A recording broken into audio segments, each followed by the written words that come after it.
एक बार गौतम बुद्ध का एक अनुयायी, जो कि सालों से गौतम बुद्ध के आश्रम में आ रहा था, वह उनके प्रवचन सुनता, आश्रम में ध्यान आदि करता और फिर चला जाता। लेकिन अचानक कुछ दिनों से उसने आश्रम में आना ही बंद कर दिया था। यह बात गौतम बुद्ध ने भी अनुभव की। एक दिन जब गौतम बुद्ध उसे गांव से भिक्षा मांगकर वापस लौट रहे थे, तो रास्ते में उसे अनुयायी का घर भी पड़ा। बुद्ध उसके घर के अंदर चले गए। अंदर जाकर देखा तो वह इंसान आंगन में बैठकर कुछ काम कर रहा था। बुद्ध को देखते ही वह जल्दी से हाथ जोड़कर उनके सामने खड़ा हो गया। उसने बुद्ध को पीने के लिए शीतल जल दिया और बैठने के लिए दिया। तभी बुद्ध कहते हैं, तुम्हारे घर परिवार में सब कुछ ठीक तो है ना अनु? थोड़ा सा शर्मिंदा होने लगा। फिर बोला, अब मैं आपको कैसे बताऊं? बुद्ध ने कहा, तुम बिना संकोच कह सकते हो। अनुयायी कहता है, मेरे वस्त्र कई जगह से फट गया है, उनमें छेद निकल आए हैं, अब वह बिल्कुल भी पहनने लायक रही ही नहीं।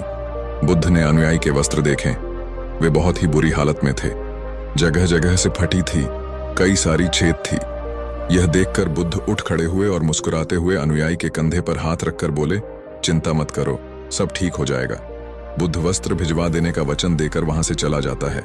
अगले दिन सुबह वह अमीर अनुयायी उस गरीब अनुयायी के परिवार के हर एक सदस्य के लिए 2-2 जोड़ी कपड़े एक पोटली में बंधवाकर अपने नौकर के हाथ भिजवा देता है, जिसे देखकर उस गरीब अनुयायी का पूरा परिवार बहुत ही खुश होता है। अगले दिन जब वह गरीब अनुयायी दोबारा से बुद्ध के आश्रम उनके प्रवचन सुनने आता है, तो अंत में जाते समय बुद्ध उस अनुयायी को रोककर उससे पूछते हैं, क्या अब तुम अपने नए वस्त्र में आराम से हो? तुम्हें और कुछ तो नहीं चाहिए? वो कहता है, आपका बहुत आभारी हूं, मैं इन कपड़ों में बिल्कुल आराम से हूं और मुझे अब और कुछ नहीं चाहिए। बुद्ध ने आगे पूछा, अब जब कि तुम्हें नए वस्त्र प्राप्त हो चुके हैं, तो तुमने अपने पुराने वस्त्रों का क्या किया? अनुयायी ने कहा, हमारा परिवार अब से उन्हें बिस्तर में बीचने और ओढ़ने के काम में लाएंगे, अब हम उन्हें ओढ़ने की तरह उपयोग में लेंगे। बुद्ध ने कहा, फिर तुमने अपनी पुरानी ओढ़नी का क्या किया?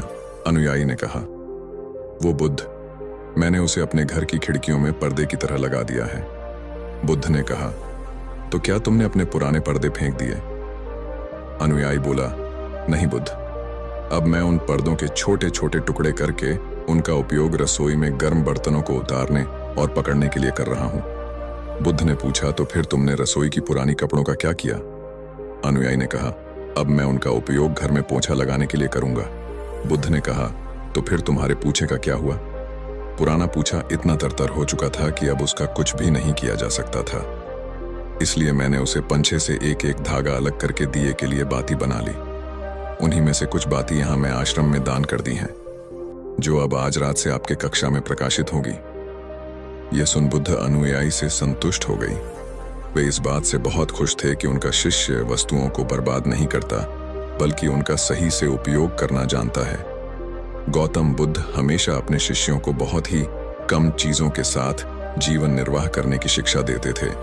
साथ ही उनका यह भी मानना था कि यदि हमारे पास कुछ भी हमारी जरूरत से अधिक है, तो हमें उसे दूसरे जरूरतमंद लोगों को दे देना चाहिए। काश हमारे आज की जनरेशन भी बुद्ध का यह संदेश समझ पाए। आज लगभग हर इंसान अपनी जरूरत से अधिक चीज खरीद रहा है, केवल लोगों की देखा देखी में और दूसरों को शो ऑफ करने के चक्कर में। आजकल पुरानी चीजों को रिलीज करना तो दूर की बात है, हम लाई हुई नई चीजों को ही पूरी तरीके से उसे नहीं कर पाते। इसका एक कारण यह भी है कि आज की इस मॉडर्न दुनिया में हर रोज नई चीज इन्वेंट हो रही है, जिससे बहुत ही जल्द चीजों का फैशन खत्म हो जाता है और दूसरी नई प्रकार की वस्तु चलन में आ जाती है।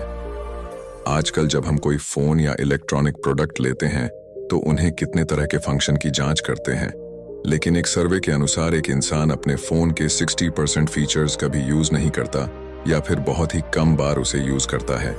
यानी कि अगर वो फीचर्स ना भी होते, तब भी उस इंसान का काम रुकने वाला नहीं था। पर ये तो है मानव निर्मित चीजों की बात।